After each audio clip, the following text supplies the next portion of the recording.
है ना। मैं बताइए, इस समय आप जो मार्केट्स की कुंडली देख रहे हैं और जो इंडिया की कुंडली देख रहे हैं, क्या लिखा है चार्ट्स में इस साल के लिए? सबसे सबसे पहले तो मैं सभी दर्शकों को दिवाली की ढेर सारी शुभकामनाएं देता हूं और प्रभु से यही प्रार्थना है, गणेश जी से यही प्रार्थना है कि यह साल, आने वाला यह नया साल आप सभी के जीवन में खुशियों का आगमन कराए। और दूसरा, आपने जो भी इन्वेस्टमेंट किया हुआ है, चाहे वो शेयर बाजार में किया हो, म्यूचुअल फंड में किया हो, प्रॉपर्टी में किया हो, कोई भी प्रकार का निवेश आने वाले समय में आपको अच्छे रिटर्न्स देकर जाए। अब देखिए, शेयर बाजार में आप अगर निवेश करते हैं तो 4 प्लैनेट्स बहुत रिस्पॉन्सिबल होते हैं।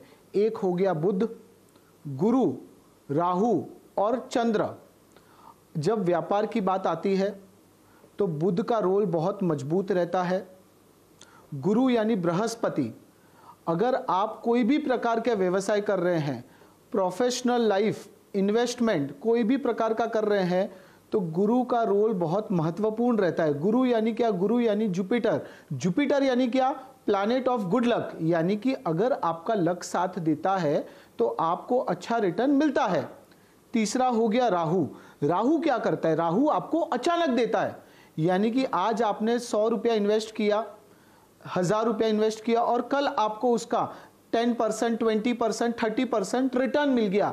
यानी जो अचानक पैसा मिलता है, अचानक पैसा कहाँ मिलता है? अचानक पैसा मिलता है शेयर बाजार में। तो राहु का वो रोल रहता है। और चौथा हो गया चंद्र।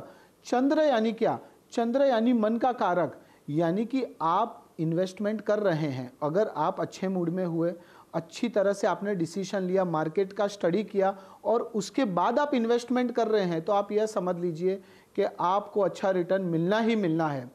अब अगर हम बात करते हैं तो सेंसेक्स अगर देखते हैं तो आने वाले दिवाली तक 68 से 70,000 तक सेंसेक्स पहुंच सकता है। मैं वापिस से रिपीट कर रहा हूं, आप याद रखिएगा कि सेंसेक्स जरूर से बढ़ेगा आने वाले 3-4 महीने में। शायद मार्केट थोड़ा सा इनस्टेबल हो, अप डाउन जैसा हो सकता है, पर आपको अपना मनोबल नहीं खोना है, आपको मक्कम रहना है। और लॉन्ग टर्म इन्वेस्टमेंट जिन्होंने भी किया है, और जैसे कि अनुज जी बता रहे थे, तो यस, लॉन्ग कैप वाले जो शेयर्स हैं, अगर आप देखते हैं, रिलायंस हो गया, बैंकिंग सेक्टर हो गया, फिर टेक्नोलॉजी हो गया, आईटी सेक्टर हो गया, डिफेंस सेक्टर हो गया, ये सभी सेक्टर में अगर आपने निवेश किया तो जरूर से आने वाले समय में 1 साल के अंदर आप यह कह सकते हैं आपको 25 से 30% मुनाफा, 120% मिलेगा। पर जो भी प्रकार का आप इन्वेस्टमेंट कर रहे हैं, प्रॉपरली आप एक्सपर्ट्स की सलाह लेकर कर सकते हैं, एस्ट्रोलॉजी के एक्सपर्ट्स की भी सलाह लेकर आप कर सकते हैं। क्योंकि इंपॉर्टेंट एस्ट्रोलॉजी क्यों है? अगर आपका समय सही चल रहा है और कहीं ना कहीं आप डिसीजन नहीं ले पा रहे, सही एस्ट्रोलॉजी क्या है? Right person, right place, right time. यानी कि आपने सही जगह पर रहकर सही समय पर आपने डिसीजन लिया, तो आप यह समझ लीजिए कि शेयर बाजार में आप राजा बन सकते हैं, आपको अच्छा रिटर्न मिल सकता है। चिराग सर, ये मजा आया आपको सुन के। ये मिथुन राशि के लिए नया सुने, मैं मजाक कर रहा हूँ, कौन सी राशि के लिए नहीं, कौन सी राम में से कौन सी राशियों के लिए नया साल अच्छा रहेगा, नया संवत अच्छा रहेगा चिराग सर? और ये राशियां ये हिंदू के साथ, हाँ, ये देखिए, अगर चंद्र वाली राशि है या सूर्य? देखिए, अगर अभी देखते हैं तो बहुत सारे गोचर हुए हैं। रिसेंटली में शुक्र का गोचर हुआ है, राहु का गोचर हुआ है। तो आप यह समझ लीजिए, एक तो मकर राशि वालों का डंका बच सकता है। जो लोग मकर राशि वाले हैं, सावधान हो जाइए, क्यों? आपका समय आ चुका है। दूसरा सिंह राशि, तीसरा वृश्चिक राशि और चौथा मिथुन राशि। ये 4 राशि वालों का जो समय है वो जबरदस्त है।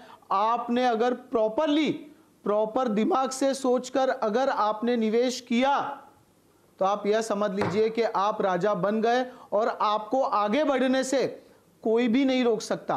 पर 2 चीजों का आप सभी राशि वालों को ध्यान रखना है। एक तो जल्दबाजी में कोई भी प्रकार का फैसला नहीं लेना है, और दूसरा, आपको कोई भी प्रकार का ज्यादा लोड नहीं लेना है। मन को शांत रखकर अगर आप कार्य करते हैं, अगर आप डिसीजन लेते हैं, तो आप यह समझ लीजिए कि जरूर से आप आगे बढ़ेंगे। आपका जो पोर्टफोलियो है, आपका जो इन्वेस्टमेंट है, उसका कीमत बढ़ेगा, रेट्स आपको ज़्यादा मिलेंगे। और इम्पॉर्टेंटली, जो पास्ट में आपने इन्वेस्टमेंट किया था, कहीं ना कहीं आपको रिटर्न्स नहीं मिले, आप उसमें भी स्ट्रेस में हैं कि क्या होगा, या शायद जल्दबाजी में बेच दें। पर नहीं, रुक जाइए। आप यह समझ लीजिए, फरवरी 2024 के बाद का समय जबरदस्त है। यह समय के दरमियान इंटरनेशनल लेवल पर, अभी बात हो रही थी कि यूएस मार्केट बहुत अच्छा परफॉर्म किया, इंटरनेशनल लेवल पर अगर इंटरनेशनल मार्केट में अप डाउन भी हो रहा हो, तो भी आप यह समझ लीजिए कि भारत का डंका बजेगा 2024 में। जैसे कि हमने 2023 की 1 जनवरी 2023 को बोला था कि शेयर बाजार सेंसेक्स बढ़ेगा, तो आप यह देख लीजिए कि सेंसेक्स जो कभी नहीं पहुंचा, वो पहुंचा था। उसी प्रकार 2024 में भी सेंसेक्स जरूर से ऑल टाइम हाई देखने को मिलेगा। परफेक्ट। चिराग सर, मजा है आपको सुन के। रिलायंस इंडस्ट्रीज, वो बैंक्स, वो टेक्नोलॉजी पॉकेट शायद नए संवत में आउट परफॉर्म करें। और भाई राशि वाले ध्यान रखें, मकर, सिंह और कहते हैं वृषक और मिथुन वाले भाइयों, ये नया संवत आप सबके लिए बढ़िया रहने वाला है। भाइयों ही नहीं, भाइयों और बहनों, मतलब वो जेनरिक स्टेटमेंट ना। हाँ, ठीक है।